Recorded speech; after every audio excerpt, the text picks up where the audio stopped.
Yo, people, bless up on yourself. Tune into Lapo TV. That's LAPO TV.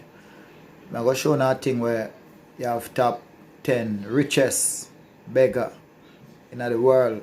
You talk about by begging.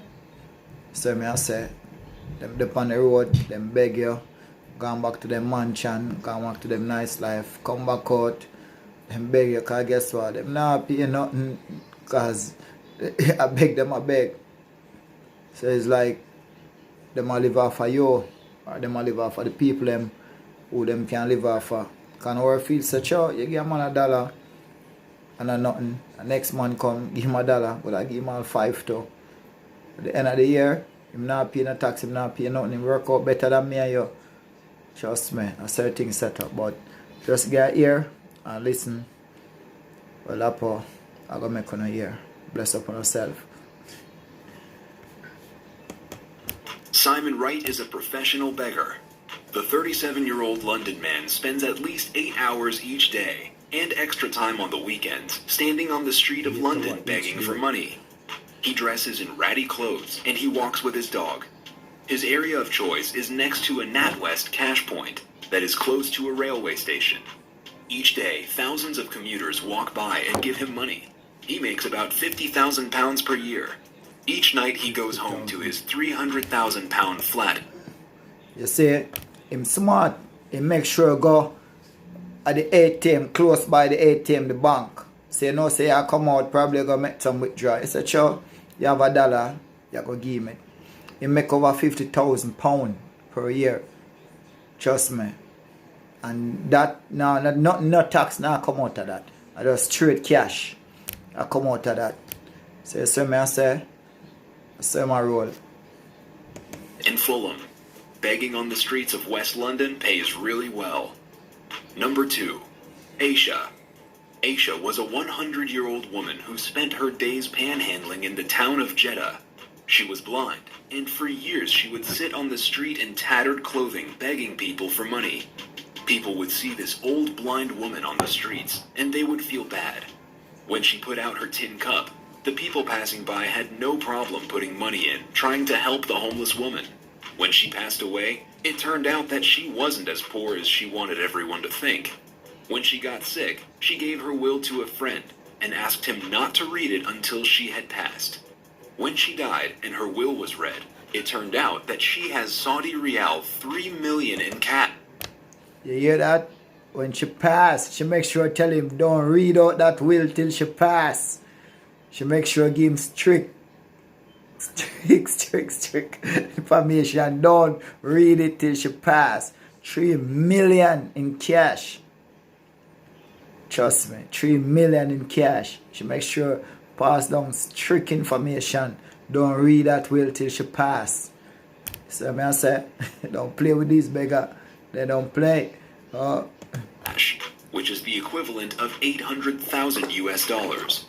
She also had, you see, 800,000 US dollar. 800,000 US dollar. That close to $1 million. Trust me, 800,000 US dollar. They ain't no play money, they ain't no joke money. So I tell you, that's just by begging. they don't play with them. at Saudi Riyal 1 million worth of jewelry, which is the equivalent of $226,000 US. She even You see it? That are just the cash value, you know. We're not talking about the jewelry, them, you know. Over $20,000 cash in jewelry. So you know, so this woman have over $1 million straight up by just begging. You see? Yo, they take their work seriously. They ain't paying no tax, they ain't paying nothing. Every day you get up, you go out there, you go beg, and say for instance, for the day, you make $60. That just for the day. Times that for the year. How much you must spend out of that for the year? And you see it. Yo, they don't play. Owned 4 buildings in the Al Balad district of Jeddah. She left all of her assets to the homeless people that she knew from the streets. Number 3, Sambaji Kale. Sambaji Kale doesn't have a traditional job. He and his family of 4 spend their days begging for money. He lives in Mumbai, where apparently begging can be very profitable. You see it? Family of 4. Family of 4. Just stick a pin. Family of 4. All of them get up, go out, they go beg. Say for instance, one of them just make 20 for the day. The 4 of them make 20 for the day. Trust me. For the week, for the month, for the year. And your times that, how much time them I do it? Probably 5-10 years. See me I say? So some people think how to be rich, how to make them money. We say we are hustler bus to go work, but I ain't gonna beg, that's not my style, you know. So everybody's style different, but just show you how people really live. After a day of begging, the family is able to bring home 1,000 rupees. The family has managed to save 40,000 rupees in the bank, and they have a few thousand rupees in investment companies. At the end of the day, they retire to either their flat in Virar or one of their 2 houses in Solapur.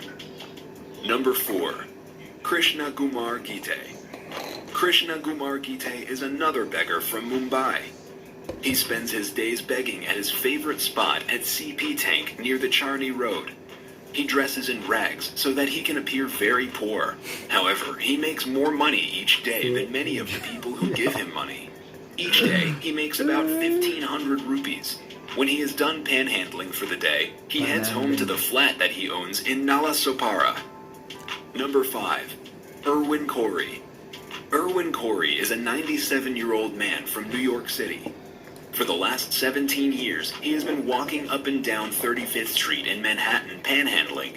He hasn't always been a panhandler. For years, he had an acting and comedy career. He has even performed alongside legends including Jackie Gleason and Woody Allen. He lives in a house that is worth $3.5 million. It is located in the East Midtown section of Manhattan. When he is collecting money on the streets, he makes between $100 and $250 a day. What makes him different than the top 10 richest beggars in the world is that he gives the money that he collects to a charity in Cuba that buys medical supplies for children. He invests some of his money in newspapers that he sells on the street.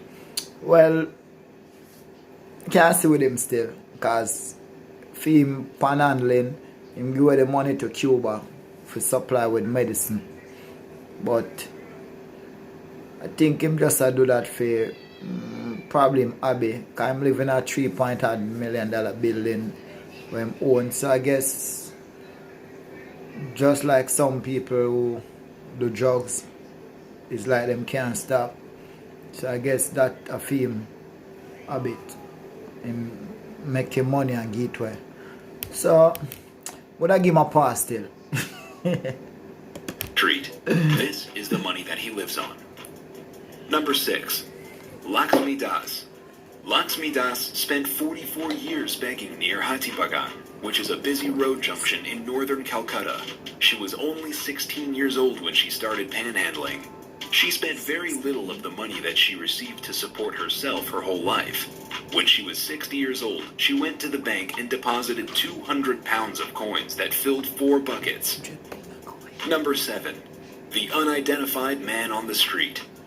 A person was walking down the street and took a photo of this man and his daughter panhandling. The pair appears dirty and they are in tattered clothes. The young girl is wearing her father's jacket to keep warm. If you look closely at her pocket, you can see a set of keys to a Mercedes. Number 8. Will Anderson. Will Anderson is a 43-year-old former stagehand from New York City. He spends his days with his 9-year-old dog, Rizzo, begging for money. His favorite spots are near the Grand Central Terminal and on East 42nd Street between Vanderbilt and Madison Avenue. He sits on the street with his dog and a sign that reads, "Spare change for me and my pooch." According to Anderson, he makes about $200 per hour. That is a pretty good salary for someone who does nothing all day. Number 9. Gary Thompson. $200 per hour? Is originally from Texas, but he now lives in Lexington. Wait there. Them be in New York and them a panhandling and they make $200 per hour.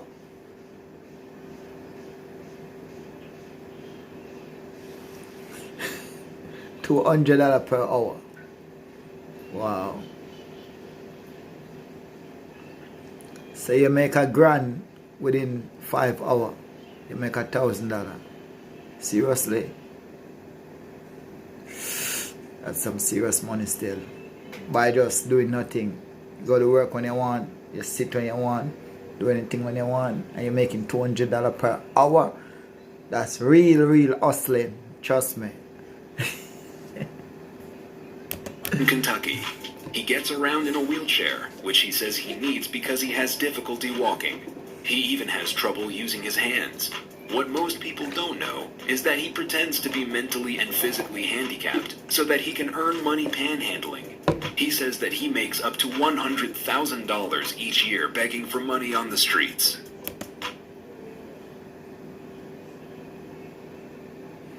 Yo, he make $100,000 each year tax-free, all cash.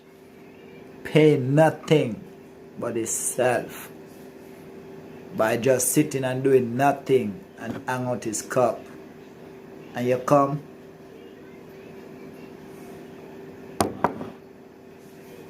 trust me, I think that real hustling, trust me. $100,000 per year. Cash, tax free, no tax. All in his pocket. Seriously? Yo, these panhandling people, they don't play. Fuck. Number 10. Masu. Masu is a beggar from India. Each morning he takes an auto rickshaw to his favorite begging spot. When he gets there, he changes his clothes and spends 8 to 10 hours a day begging for money before heading back home. He says that he makes 1,500 rupees and he is a millionaire. Most people who give him money while he is begging have no idea that his net worth is higher than theirs. He says that panhandling requires... You're giving somebody your money when you work hard for, and that person net worth could laugh at you. Trust me. His net worth laughing at you. Really? Long days, but it is worth it. Subscribe for more.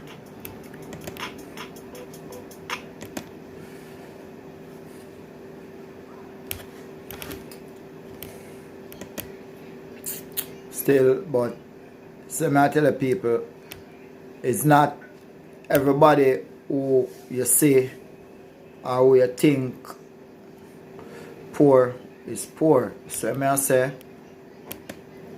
people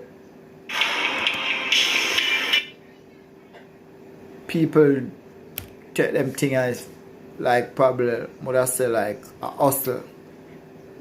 So I say some people sit down and think and say, you know what, doing that they can make the money what they want or they have the time to do it, and that's how they live.